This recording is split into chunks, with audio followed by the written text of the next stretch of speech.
So I think as far as decarbonization and net zero targets are concerned, we will be moving ahead at a much faster pace as against the targets set by the country, but at the same time also help in creating that social structures and basics required for the country to move ahead on this path.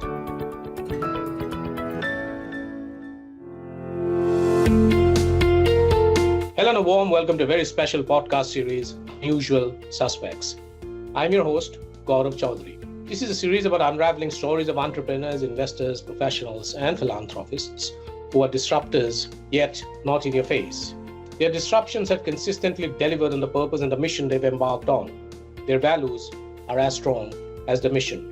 While they're ruthless in pursuing their ambition, they don't stray from being leaders who are not just admired for the vision and relentless pursuit, but also for how they're building an ecosystem of believers who consistently push the boundaries.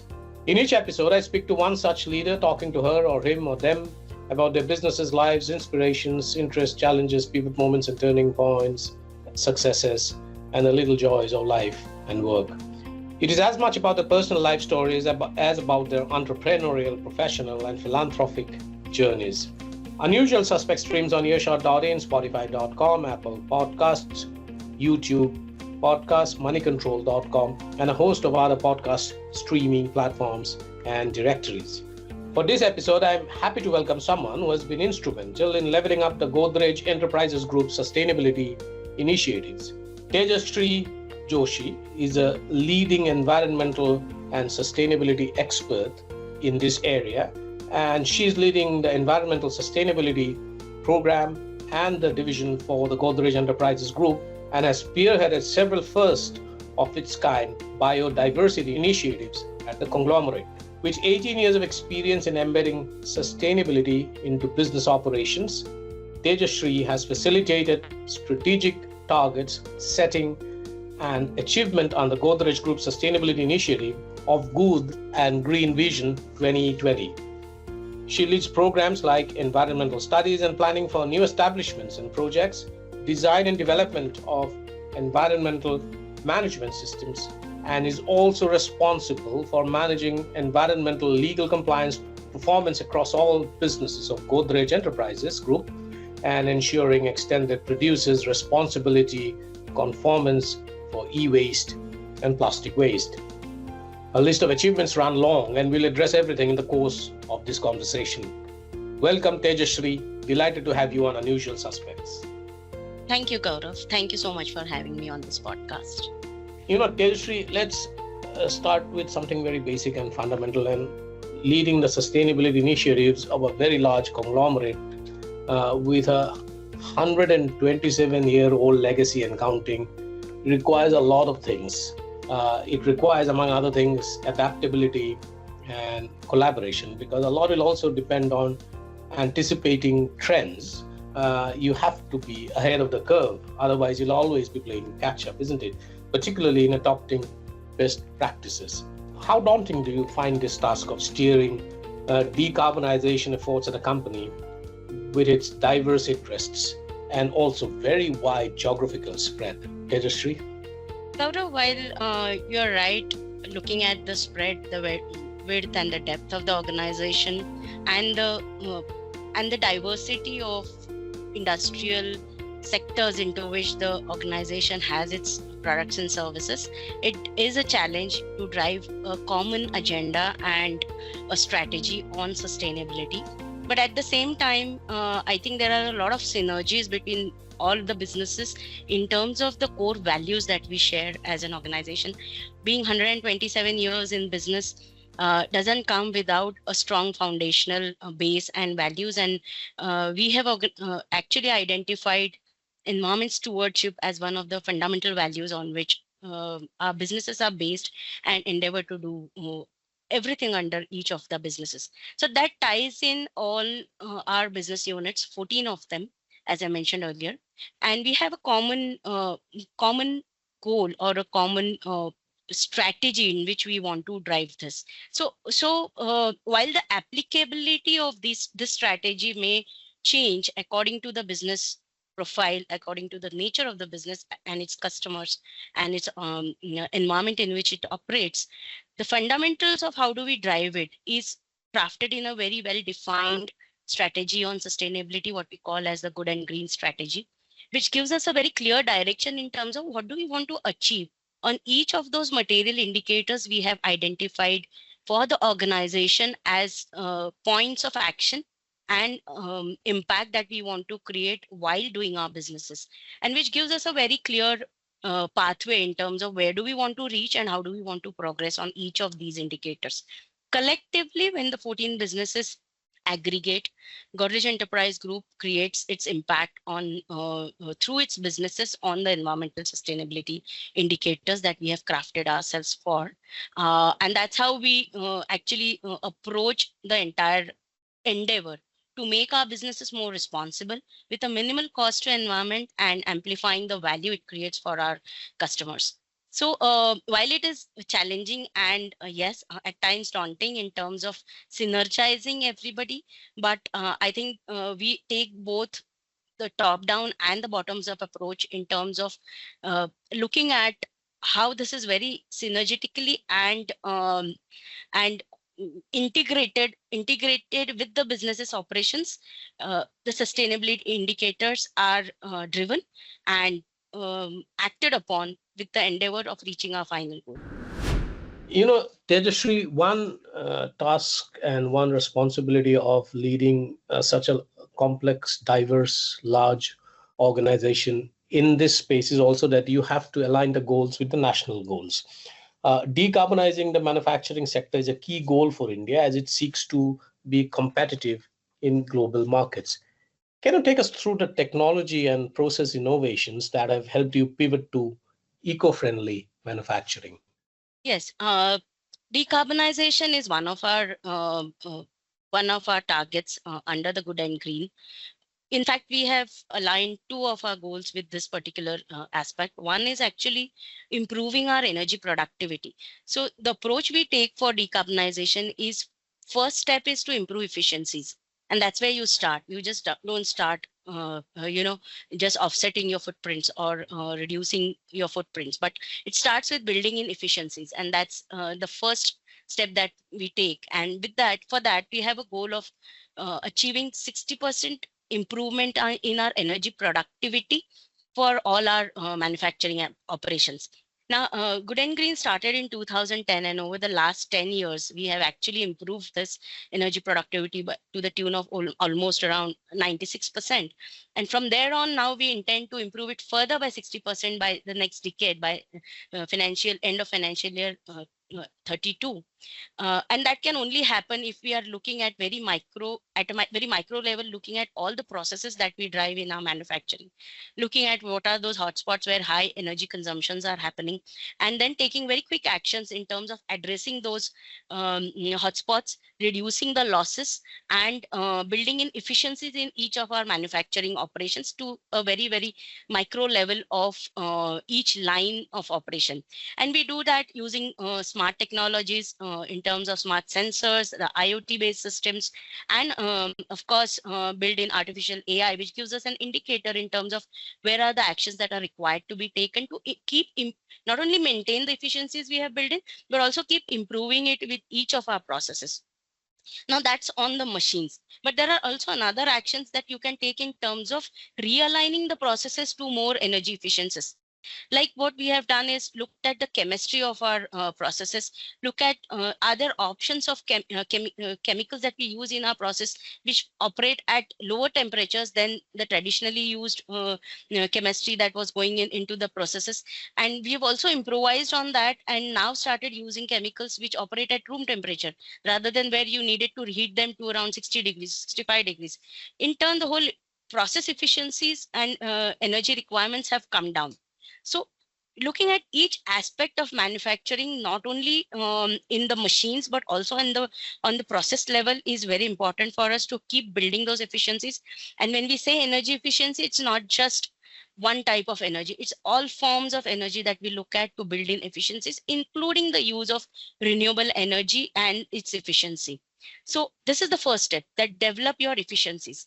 The next step is then substituting the use of fossil fuel based fuels with renewable energy sources. and that there we have a plan of transitioning at least 40% of our energy pie to renewable energy by 2032.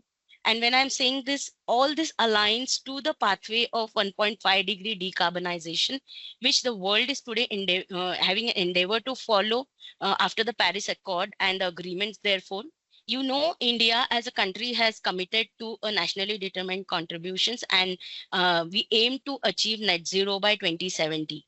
But as we say, industry needs to play a big part in helping the nation achieve the net zero target, and it has to do it much quicker than what we have nationally decided ourselves to do. And for that, following the 1.5-degree scenario is the right approach. All these targets that we have set ourselves for with an interim goal by 2032 are aligning to the 1.5-degree decarbonization in terms of building in energy efficiency, in terms of transitioning to renewable energy fuels, and subsequently it will lead us to have a net zero by 2050 or so, as the world is currently on an average targeting through enterprises to European states and many other entities who are aiming for a net zero by 2050. We have driving this approach across our businesses. All our businesses are following this approach of building in energy efficiency, transitioning to renewable energy sources, and then looking at each of those aspects where we can plug in losses and keep improving on using lesser and lesser forms of lesser energy for each of our operations, so that we keep maintaining the trajectory of energy efficiencies and improving our productivities through the energy use and producing more and more with the same amount of energy that we are consuming today. Tejaswi, tell me something about, you did allude to eco-friendly manufacturing, but tell me something a little bit briefly about green supply chains and circularity. Circular economy has become so important and significant now, and as the cornerstone, as one of the primary cornerstones of sustainable businesses. Where are you on addressing these challenges, and how are you bringing this about? Yes, if you look at our good and green goals, one is on improving our environmental performance in our manufacturing setups, in our buildings or in our establishments. But the other goal that we have taken is on making products which are good and green, which is good for society and green in terms of its quotient on environment, and which are completely integrated with our business targets. Our belief is sustainability cannot be something which goes parallel to a business. It has to be the central theme of business. And to do that, we have set revenue targets for our businesses. By 2032, at least 50% of our revenues have to come from products which are green, and preferably products which are third-party certified green. Now, ourselves, we have also set criteria for defining product as green, which talks about energy efficiency, which talks about use of resource, which talks about use phase carbon emissions and reduction in use phase carbon emissions, reducing toxicity or use of toxic materials in producing our products. And at the same time, we have also integrated components like dismantleability and recyclability of products. Now, these are two very important criteria to make product more prone for recycling, more easier for recycling or refurbishing, and also the component of dismantleability ensures that each component is separated and has a proper channel for going for recycling. This is integrated in defining our product for green. Now, this is the start. This is what you are incorporating in the design of the product. From there starts what do we do at the end of life of product, and how do we leverage materials which are coming out after the use of product as raw material for either for the same process or from any other process. And I'll give you an example where we are very quite early starters on adapting circularity in business. In Vikhroli, which is our headquarters in Mumbai, we have a plant which actually uses demolished concrete or construction and demolition waste, specifically the concrete waste, in again producing concrete blocks for buildings. So a building is demolished, it creates construction and demolition waste, and the waste concrete is crushed back, pulverized, and then used back as raw material in building blocks, which again go back into the buildings in terms of its pavers, in terms of building blocks for replacing clay bricks. and many other precast components where we are using recycled aggregate produced from these waste concrete or the recycled concrete blocks for many applications which are non-structural. This is a very classic example of how circularity can be driven in terms of completely avoiding use of virgin material and employing back waste as material going as raw material in the same products. Or it can also be that waste goes in as a raw material in some other products. In Godrej Enterprise, we have 14 businesses. So we also look at synergies in terms of byproducts or materials which are generated in one business. Can that go as a raw material in another business? And I have examples on that too. This is the way we approach circularity, looking at each of the product, incorporating components of circularity in the design phase itself, looking at the life cycle approach for the product through the tools of life cycle analysis, and see how at the end of the life of the product, what are the byproducts that would get created, and how do we channelize and find pathways for each of these byproducts to go in as raw materials for various other applications. And I think we have set some good examples in driving this. There's a long way to go on this, but I'm sure, with this philosophy for designing for environment in each of our businesses, we are ensuring that resource use efficiency is improved and we plow back more and more recycled material for businesses. That's one part. The next part of your question, if I may continue, is on the sustainability in the supply chain. And I think what we have moved ahead from the last decade is taking a more broader approach on our sustainability goals, not just limiting it to our operations, but expanding it to our supply chain, because they are all partners in this the whole journey. Even circularity, when we drive, we have to onboard our partners at an early stage in design to help them gear up their facilities as well to facilitate this kind of endeavor that an organization like Godrej Enterprise Group is trying to drive. And today, each of our businesses are approaching their partners to adopt a sustainability framework, which we have ourselves adopted for all our locations and businesses, what is called as the Green Co framework, which is an end-to-end framework looking at sustainability in each aspect of the business, right from design up to the end of life and supply chain of a business. And Greenco, being a comprehensive framework, has been adopted comprehensively by Godrej Enterprise Group, and we are encouraging all our partners and suppliers as well to do that.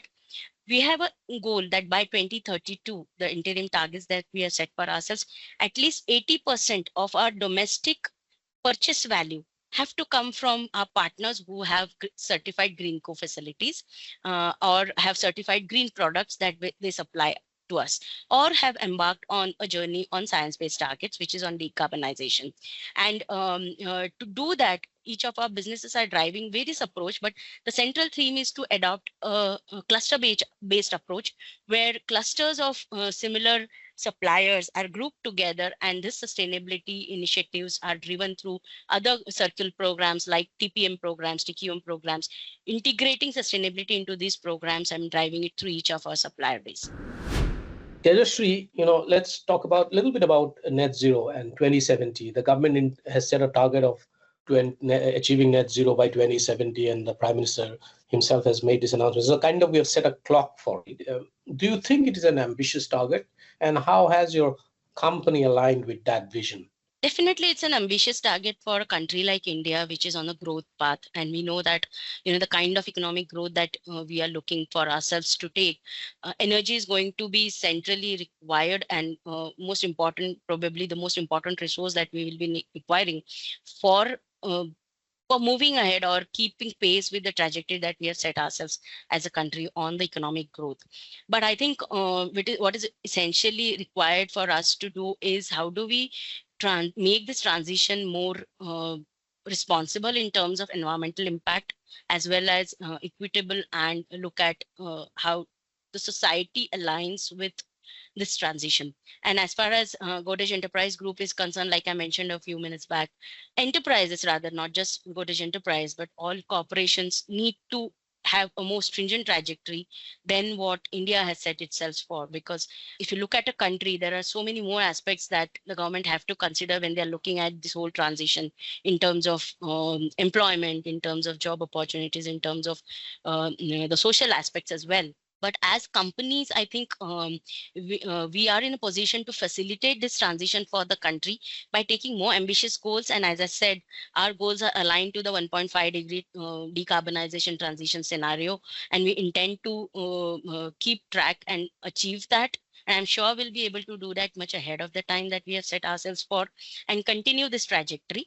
But at the same time, we also endeavor to support this whole transition that the government is doing through our social interventions that we do through our CSR programs. Because I think what is important for India is also to create a employable workforce which will help this transition to greener technology, the clean tech systems that we would need to operate, and training and building that skills in the youth who will service this kind of systems in the coming years as we see the trajectory on the decarbonization in various sectors, may it be building sector, may it be transport sector, may it be manufacturing, core manufacturing, hard to abate sectors, each of them.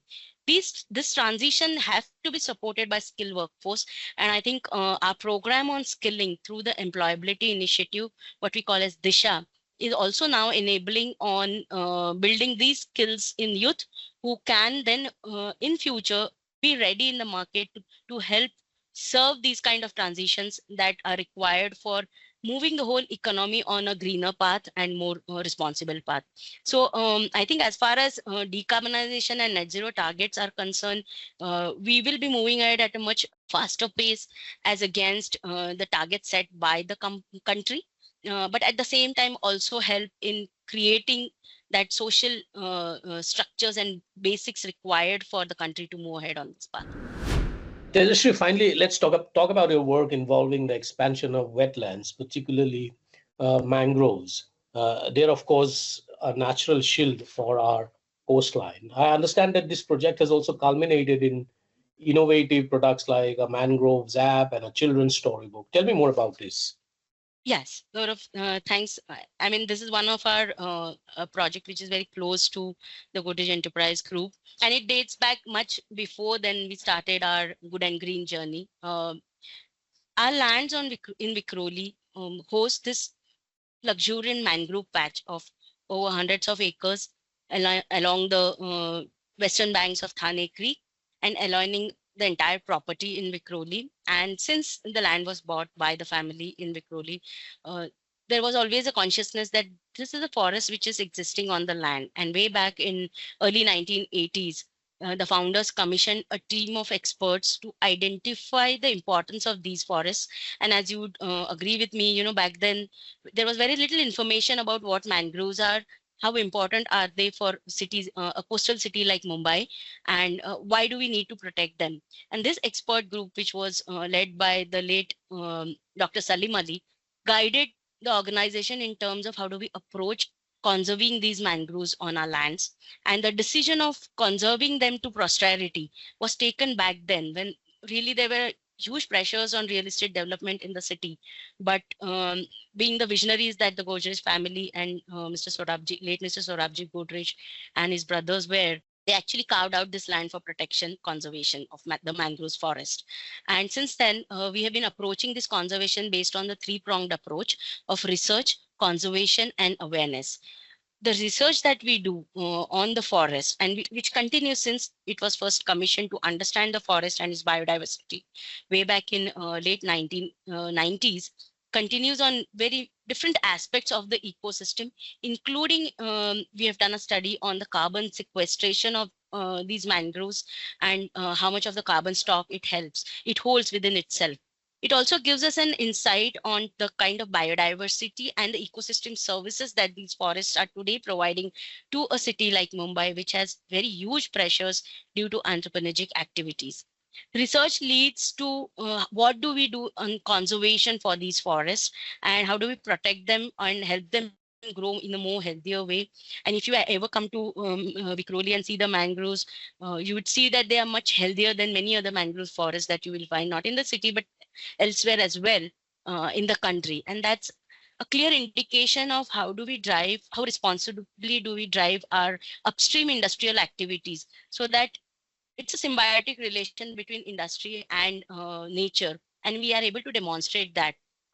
And although we are also able to demonstrate that industry can coexist with nature without harming in it. And research then leads to awareness, and I think that's a very important pillar that we drive, because I think creating awareness amongst the youth, amongst children, amongst citizens is very important for them to know why this needs to be done and how important it is for cities like Mumbai or the coastal areas to protect this beautiful forest.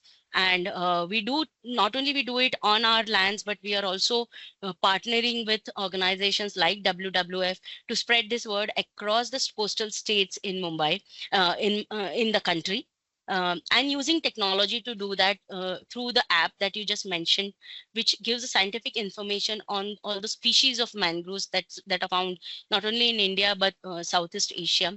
And through a program called the Mangroves program with WWF, we are actually creating volunteers who would then further drive this awareness initiatives in the local areas that they are working in each of the coastal states of India, where mangroves are available and where mangroves are existing today, to bring this sensitization in the citizens and youth in terms of conservation.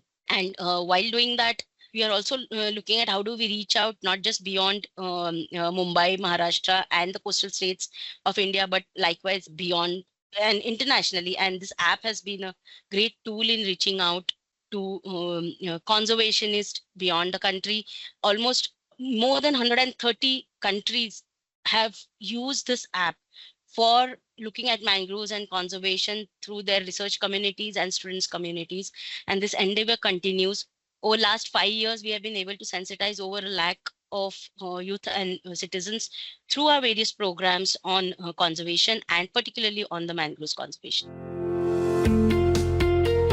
Thank you, Tejashree. Thank you for sharing a deep insights and perspective on a range of issues. Thank you for taking the time out and dropping by to have this conversation with us. Thank you, Gaurav. Thank you for having me.